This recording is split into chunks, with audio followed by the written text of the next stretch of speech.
Praise the Lord. प्रभु यीशु मसीह के नाम से आपको ब्लेस करते हैं।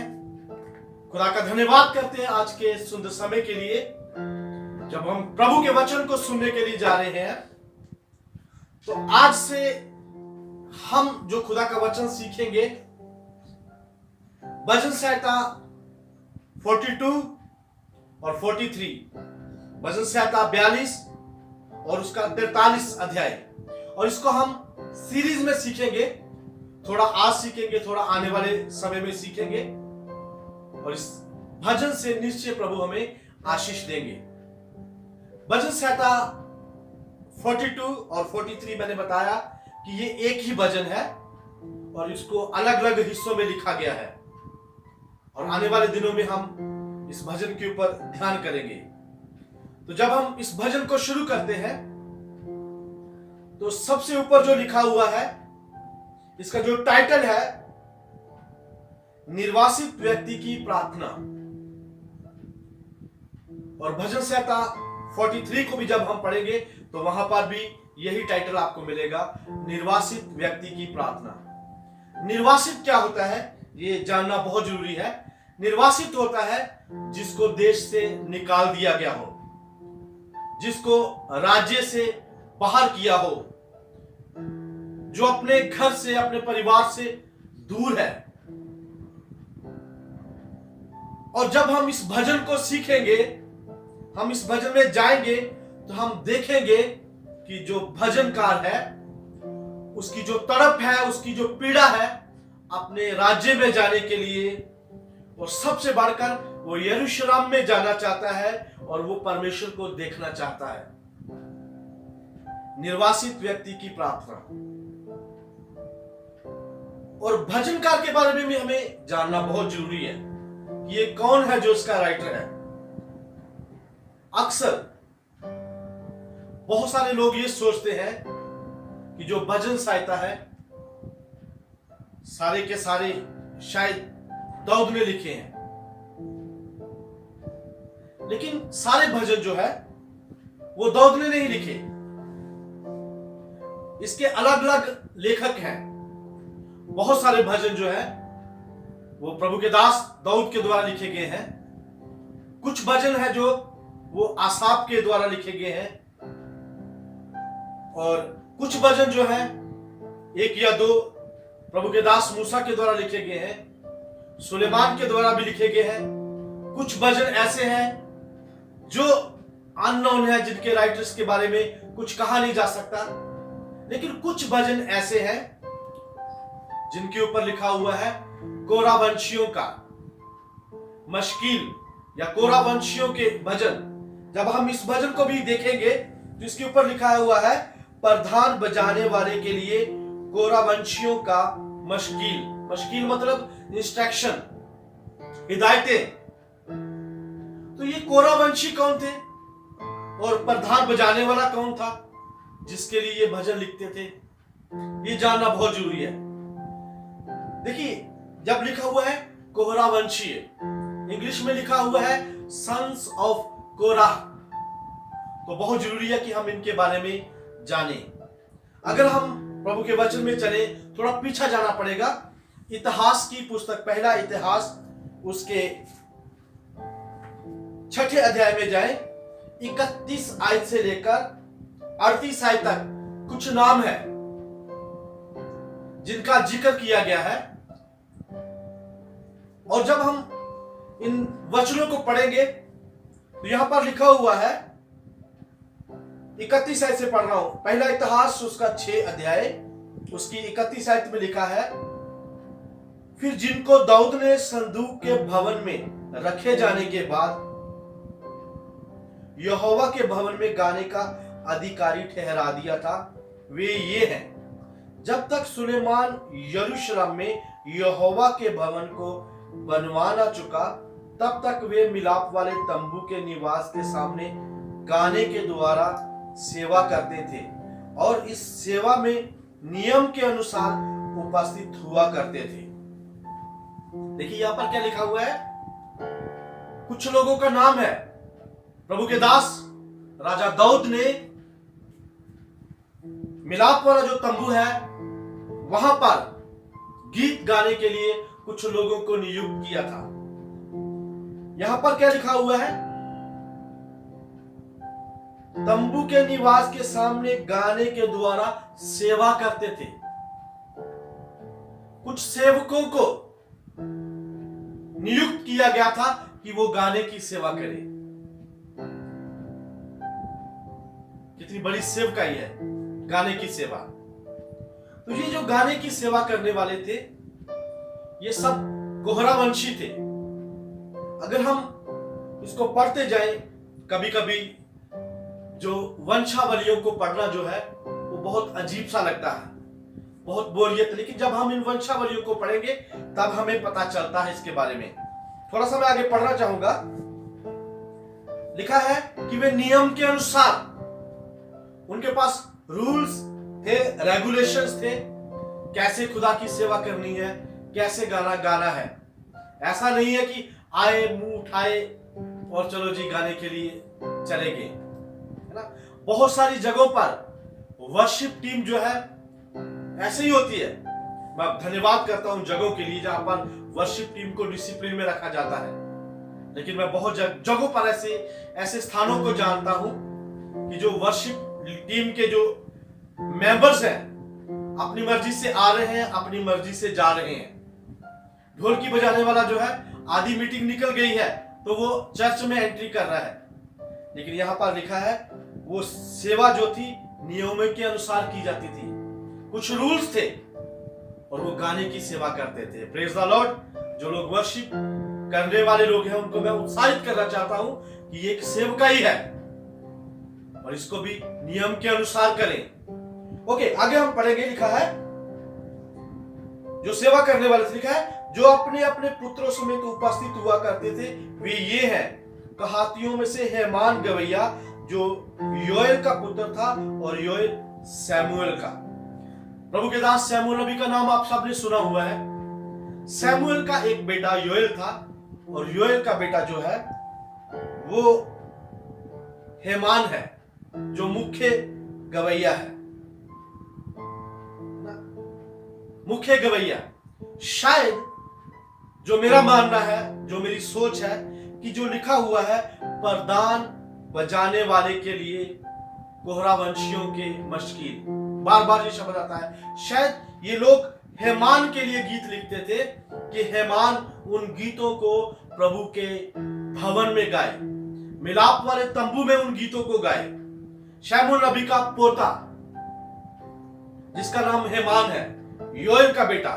और हम इसी सीरीज को अगर हम आगे पढ़ते जाए तो इसमें नाम आता है, यहां लिखा हुआ 38 आयत में लिखा हुआ कोहरा यिसहार का, यिसहार कहात का, कहात लेवी का और लेवी इस्राएल का पुत्र था। कोहरा वंशियों के मशकील इसीलिए कहा जाता है। जो कोहरा था ये कौन था, इसके बारे में हमें जानना बहुत जरूरी है। अगर आप इन वंशावलियों को पढ़ेंगे तो मैं आपको सीधे से यहां पर पीछे से शुरू किया लेकिन मैं ऊपर से शुरू करता हूं। यहां पर लिखा हुआ है, ओके, अब्राहम को आप सब जानते हैं। उसके बाद इसहाक, और इसहाक के दो बेटे थे याकूब और एसाव।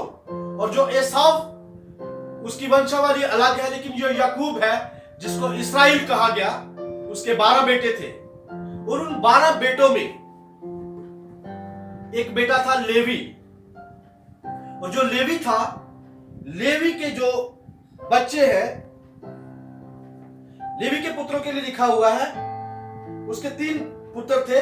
लेकिन उनमें से जिसका नाम यहां पर है लिखा है कहात, और कहात का यिसहार और यिसहार का कोरह। अगर देखा जाए तो जो कोरह है ये लेवी का परपोता है और इसका नाम जो है हम भजनों में देखते हैं कोरह वंशियों क्या मशकील। बार बार ये शब्द आपको मिलेगा, प्रधान बजाने वाले के लिए कोहरा वंशियों के मशकील। जो कोहरा वंशी थे, लगभग इन्होंने 12 भजनों को लिखा। अगर हम देखें भजन संहिता 42 से लेकर 49 तक, 42, 42, 43, 44, 45, 46, 47, 48 और 49, ये 8 भजन बनते हैं। उसके बाद हम थोड़ा और आगे चलेंगे तो हम कोहरा वंशियों के द्वारा लिखे हुए भजनों को देखते हैं। 84, 84, 85, फिर 87 और 88, 84, 85, 87 और 88 नंबर भजन जो है ये कोहरा वंशियों के द्वारा लिखे गए थे। लगभग टोटल जो है 12 भजन बनते हैं। जब आप भजनों की पुस्तक पढ़ेंगे और जब आप भजन संहिता 42 को पढ़ेंगे तो यहां पर लिखा हुआ है प्रधान बजाने वाले के लिए कोहरा वंशियों का मशकी। तो शायद ये लोग जो इनका मुखिया था गाने वाला, उसके लिए भजन लिखते थे। वो अपने अनुभवों को लिखते थे, फिर वो प्रभु की महिमा के लिए इन भजनों को गाया करते थे। अब ध्यान से सुनिए, जो कोहरा वंशीय हैं, तो कोहरा के बारे में भी हमें जानना बहुत जरूरी है। मैंने आपको बताया कि ये जो कोहरा था ये यिसहार का बेटा था। ओके, यिसहार कौन था? मूसा और हारून जो थे वो अमराम के बेटे थे, और अमराम और यिसहार जो थे ये दोनों सगे भाई थे। ये सगे भाई थे और ये लेवी के पोते थे दोनों, अमराम और यिसहार। और फिर जो लेवी के परपोते हैं, यिसहार का जो बच्चा है वो है कोरहा, और अमराम के जो बच्चे हैं वो मूसा, हारून और मरियम। अब देखा जाए ये मूसा और हारून जो है, कोहरा इनका कजन ब्रदर है, भाई भाई है, ये चाचा ताई के बेटे हैं। लेकिन हुआ क्या, कोहरा वंशी जो है, ये कोहरा का नाम इतना जो फेमस क्यों है? ये बहुत ही फेमस नाम है। हमें कोहरा के बारे में जानना बहुत जरूरी है। अगर आप कोहरा के बारे में ज्यादा जानना चाहते हैं तो मैं आपको सलाह देना चाहूंगा, मेहरबानी करके आप गिनती की पुस्तक उसके 16वें अध्याय को जरूर पढ़िएगा। मैं आपको बिल्कुल शॉर्ट में वो स्टोरी सुनाऊंगा। गिनती की पुस्तक उसका 16 अध्याय, वहां पर 3 नाम आते हैं, कोहरा, दातान और अबीराम। ये 3 बंदे हैं। कौन है ये? मूसा और लेवी के कजन ब्रदर। कोहरा जो है वो कजन ब्रदर है इनका, चाचा ताऊ के बेटे हैं ये दोनों आपस में। अब हारून जो है वो याजक की सेवकाई कर रहा है और मूसा उनका अगुआ है, और जो इनके चाचा का या ताऊ का बेटा है कोहरा, उसके मन में जेलसी है कि ये तो मेरे परिवार के लोग हैं, मेरे कजन ब्रदर हैं, और इनके पास तो बहुत बड़ी सेवकाई है, ये तो मंडली के प्रधान बने हुए हैं। तो बाइबल कहती है कि 16 अध्याय में है, गिनती 16 अध्याय में लिखा है कि ये जो 3 आदमी थे, कोहरा, दातान और अबीराम, इन्होंने मंडली के 250 प्रधानों को अपने साथ लिया। देखिए, मंडली के लोगों को नहीं, लीडर्स लोगों को 250, 250 लोगों को अपने साथ लिया और मूसा और हारून के विरुद्ध में हो गए और उनको बोलते, क्या तुम ही पवित्र हो इस मंडली में? और कोई पवित्र नहीं है क्या? खुदा ने तुमको ही ये सेवा दी है और किसी को सेवा नहीं दी? हम सबको सेवा दी है। मूसा और हारून इस बात को सुनकर बहुत दुखी हुए। एक्चुअली वो सोच रहे थे कि हम मूसा और हारून के विरुद्ध बलवा कर रहे हैं, लेकिन बाइबल कहती है कि उन्होंने खुदा के विरोध में बगावत की थी, उन्होंने खुदा के विरुद्ध बलवा किया था। जो कोहरा है उस टीम का अगुआ बन गया है, 250 अगुए एक, और दतान अबीराम उनके साथ है, और वो लोग मूसा और हारून के विरुद्ध हो गए हैं। क्या बोल रहे हैं? तुम लोग ही पवित्र हो। क्या खुदा तुम्हारे साथ ही बातें करता है? खुदा तुम्हारे मध्य में बैठा है? 3 आयत को पढ़ोगे तो वहां सीधा लिखा हुआ है, लिखा है तुम यहोवा की मंडली में ऊंचे पद वाले क्यों बन बैठे हो। फिर उसके बाद लिखा है मूसा मुंह के बल गिर गया और उसने क्या कहा, कल पता चल जाएगा, खुदा बता देगा कि कौन पवित्र है, किसको परमेश्वर ने चुना हुआ है। तो मूसा ने क्या कहा, मूसा ने कहा ठीक है, तुम लोग क्या करना, तुम लोग भी अपनी धूप दानी सेट करना, वर्शिप के लिए रेडी रहना, और हारून भी रहेगा। तुम खुदा के सामने जाना और खुदा जिसकी भेंट को, जिसकी वर्शिप को ग्रहण करेगा वही खुदा का चुना हुआ होगा और परमेश्वर ने उसी को चुन लिया होगा। फिर खुदा ने बाकी लेवियों को जो उनके साथ थे उनको कहा, मैं पढ़ना चाहता हूं, ये बहुत ही अद्भुत है, बहुत ही अच्छी वर्ष है। 9 आयत में लिखा हुआ है, 8 में लिखा, फिर मूसा ने कोहरा से कहा, हे लेवियों सुनो, क्या तुम्हें ये छोटी बात जान पड़ती है कि इस्राएल के परमेश्वर ने तुमको इस्राएल की मंडली से अलग करके अपने निवास की सेवा करने और मंडली के सामने खड़ा होकर उसकी सेवा टहल करने के लिए अपने समीप बुला लिया है।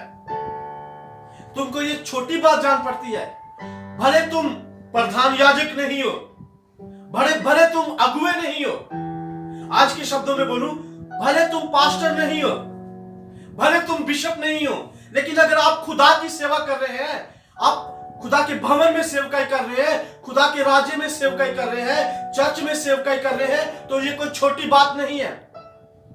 क्या लिखा है, क्या तुम्हें ये छोटी बात जान पड़ती है।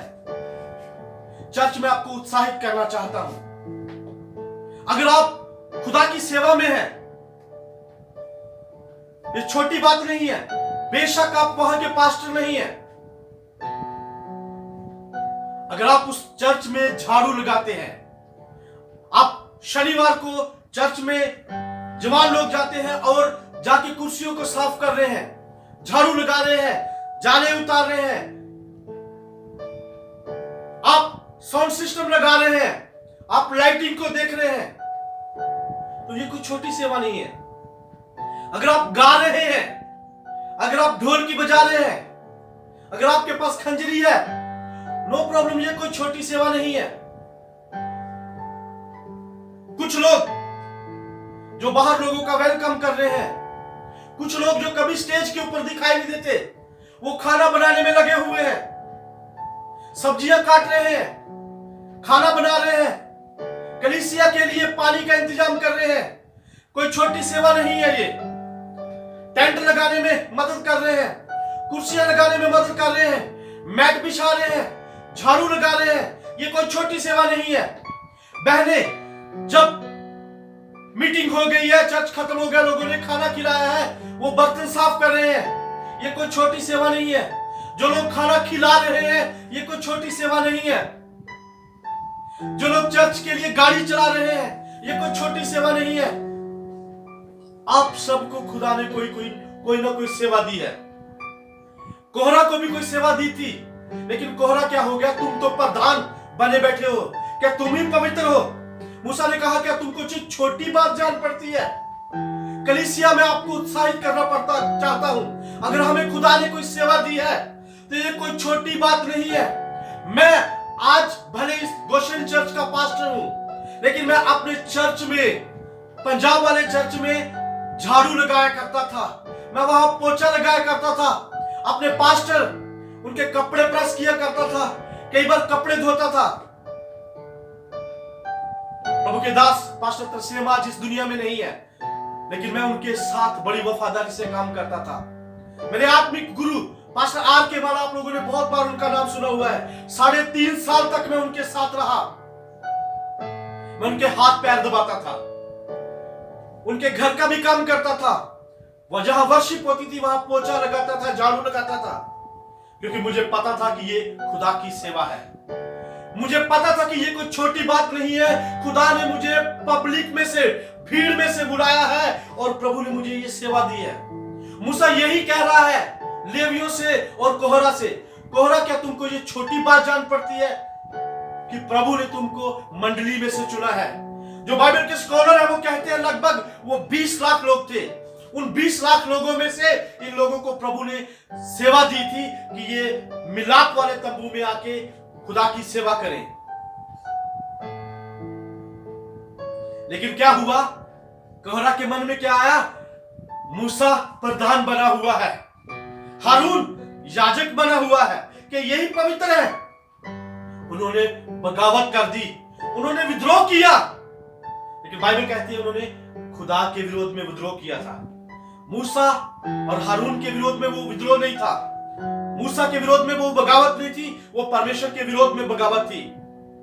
कोहरा ने क्या किया? बगावत की। फिर उसके बाद क्या लिखा है? मूसा ने कहा अपने अपने धूपदान ठीक कर लो, कल खुदा के सामने जाएंगे। अगले दिन ऐसा हुआ, सब लोग प्रभु के भवन के पास, उसके तंबू के पास चले गए अपने अपने धूपदान लेकर। वो 250 लोग भी उसके साथ थे, कोहरा, दतान, अबीराम, ये सब लोग थे। हारून भी वहां पर चला गया। और बाइबल कहती है 19 आयत में लिखा है, गिनती 16 की 19 में लिखा है, कोहरा ने सारी मंडली को उनके विरुद्ध मिलाप वाले तंबू के द्वार पर इकट्ठा कर लिया। तब यहोवा का तेज सारी मंडली को दिखाई दिया। कोहरा ने क्या किया? सब लोगों को इकट्ठा कर लिया है मूसा और हारून के विरुद्ध में। खुदा वहां पर उपस्थित हो गए, परमेश्वर ने वहां पर मंडली को दर्शन दिया। बिकॉज़ यहोवा का तेज सारी मंडली को दिखाई दिया। तब यहोवा ने मूसा से और हारून से कहा, उस मंडली के बीच में से अलग हो जाओ, मैं पल भर में उनको भस्म करने वाला हूं। वो मुंह के बल के उन्होंने कहा, खुदा एक बंदे के गुनाह के लिए तू सारी मंडली को नाश कर देगा? फिर खुदा ने कहा, ठीक है, एक काम करो, तुम लोग कोरा, दतान और अबीराम के जो तंबू है उनके पास से बाहर आ जाओ, साइड में आ जाओ, क्योंकि मैं उनको नाश करूंगा। मूसा ने और जो बुजुर्ग थे वहां के मंडली के, उन्होंने जाके लोगों से बातचीत की कि इस साइड में हो जाओ। लेकिन लिखा वो आंकड़े हुए थे, जो दतान और अबीराम के परिवार थे वो आंकड़े हुए थे। कोहरा का परिवार अकड़ा हुआ था, वो अपने अपने तंबुओं के बाहर खड़े हुए, बाकी सब लोग साइड पे हो गए। मूसा ने कहा, 29 आयत में लिखा हुआ है, यदि उन मनुष्यों की मृत्यु सब मनुष्यों के समान हो, उनका दंड सब मनुष्यों के समान हो, तो जानो कि मैं यहोवा का भेजा हुआ नहीं हूं। लेकिन अगर उनकी मौत जो है, लिखा है, परंतु यदि यहोवा अपनी अनोखी शक्ति को प्रकट करे, पृथ्वी अपना मुंह पसार कर उनको और सब कुछ उनका निगल ले और वे जीते जी अधोलोक में पड़ जाए, तो समझ लो कि इन मनुष्यों ने यहोवा का अपमान किया है। हालेलुया! किसका अपमान किया? यहोवा का अपमान किया। देखिए, उनको नहीं पता था, वो तो मूसा और हारून का अपमान कर रहे थे। कलीसिया, एक चेतावनी देना चाहता हूं, जब आप खुदा के सेवक का, खुदा के चुने हुए प्रभु के दास का अपमान करते हैं, तो आप ये बात सोचिए कि हम अपने पास्टर का अपमान कर रहे हैं, आप यहोवा का अपमान कर रहे हैं। मूसा ने क्या कहा? अगर उनकी मृत्यु सिंपल होगी तो समझ लो कि मैं खुदा का भेजा नहीं है। लेकिन अगर जमीन फट जाएगी और उनका सब कुछ निगल जाएगा, तो समझो खुदा का उन्होंने अपमान किया। और ऐसा ही हुआ। ऐसा कहने के बाद क्या हुआ?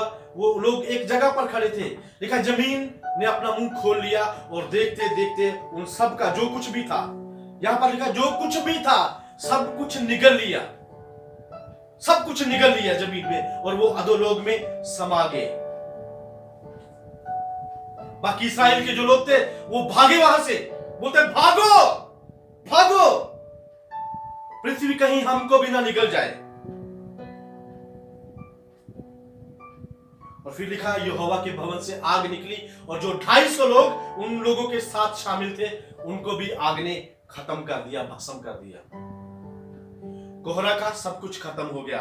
लेकिन एक अच्छी बात है, मुझे समझ नहीं आई, लेकिन बाइबल में लिखा हुआ है, गिनती 26 अध्याय उसकी 11 आयत में लिखा हुआ है कि कोहरा के पुत्र नहीं मरे थे। अब मुझे नहीं पता कि वो क्यों नहीं मरे थे, जहां तो वो वहां नहीं थे, या उन लोगों को पता होगा कि हमारा बाप गलत कर रहा है, उन लोगों ने पश्चाताप किया होगा। गिनती उसका 26 अध्याय उसकी 11 आयत में लिखा हुआ है कि कोहरा के पुत्र नहीं मरे थे।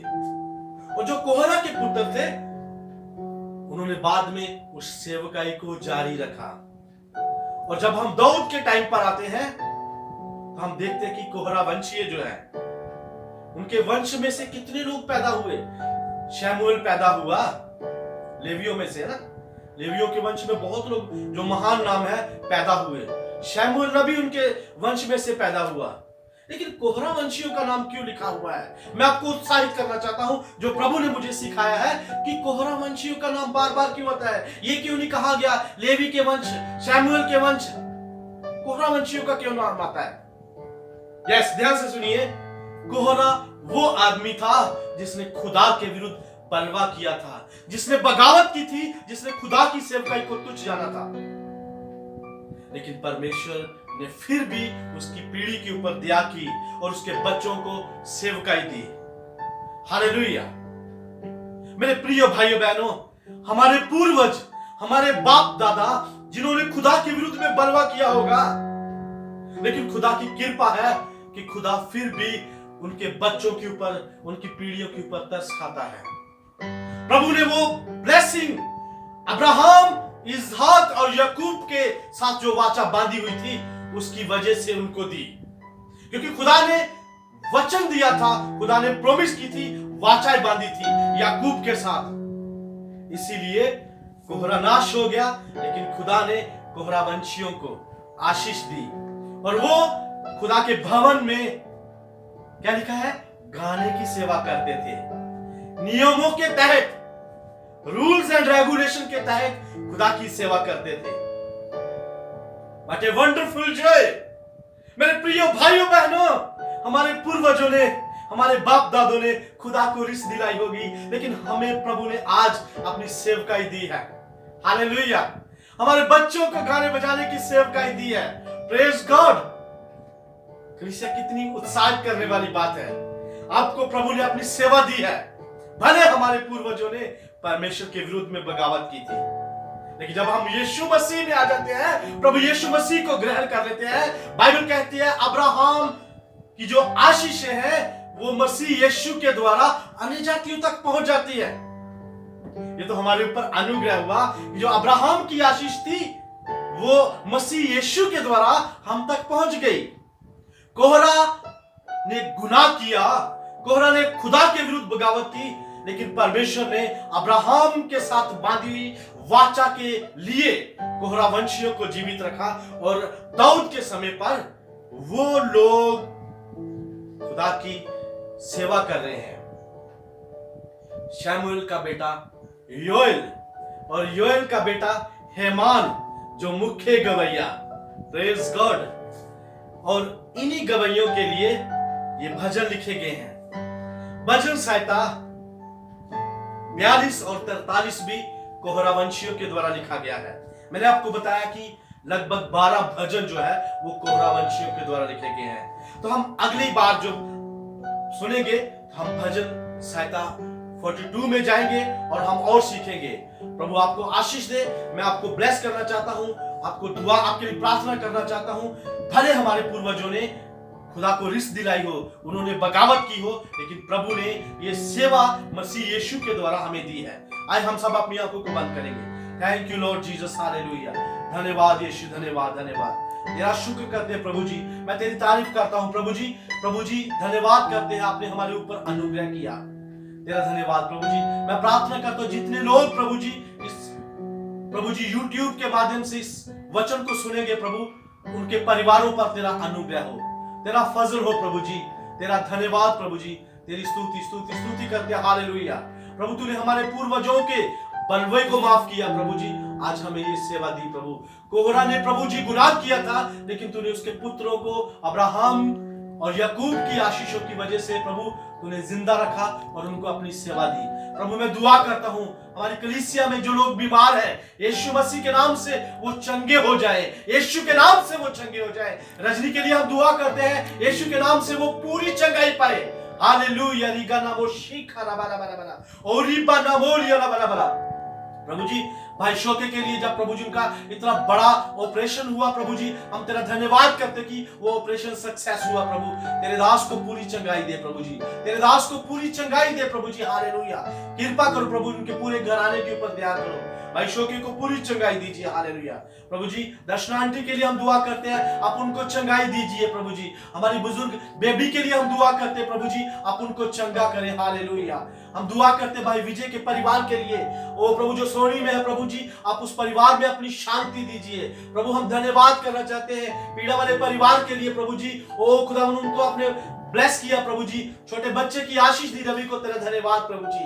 हालेलुया प्रभु जी। दुआ करते रेखा के लिए प्रभु जी, तेरा धन्यवाद प्रभु जी। वो बेटी को अपने हाथों में ले प्रभु, सही समय पर सेफ नॉर्मल डिलीवरी हो प्रभु जी। मैं प्रार्थना करता हूँ खुदा यीशु मसीह, जितने भी लोग प्रभु जी, हमारे भाई लोग प्रभु जी, ओ प्रभु जी इस समय प्रभु जी कैंप में है और प्रभु नौकरी कर रहे हैं, बाहर नहीं आ पा रहे प्रभु जी, तेरा अनुग्रह उनके ऊपर बना रहे प्रभु जी।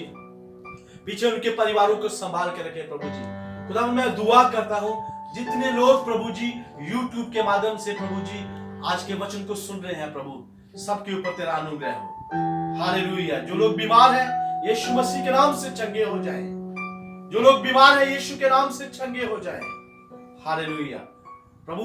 जिन लोगों की जरूरतें हैं उनकी जरूरतों को पूरा कर प्रभु, लोगों की आर्थिक जरूरतों को पूरा कर, उनकी मानसिक जरूरतों को पूरा कर प्रभु। तेरा धन्यवाद प्रभु। हमारे भारत के ऊपर दया करें प्रभु जी, हमारे भारत के ऊपर दया करें। तेरे तमाम सेवकों संतों के ऊपर प्रभु तेरा फजल हो, अनुग्रह करो। जम्मू कश्मीर के ऊपर दया करो प्रभु। जितने लोग आत्मा सच्चाई से तेरी सेवा कर रहे हैं सबके ऊपर तेरा फजल हो, अनुग्रह करो, दया करो। धन्यवाद प्रार्थना को सुनने के लिए प्रभु यीशु मसीह के नाम से मांगते हैं, आमीन। अब हमारे खुदा यीशु मसीह का फजल, खुदा बाप की मोहब्बत, पवित्र आत्मा की फाकिश शराकत तमाम विश्वासियों के साथ अब से लेकर हमेशा हमेशा तक बनी रहे, आमीन। प्रभु आपको आशीष दे। जय मसीह।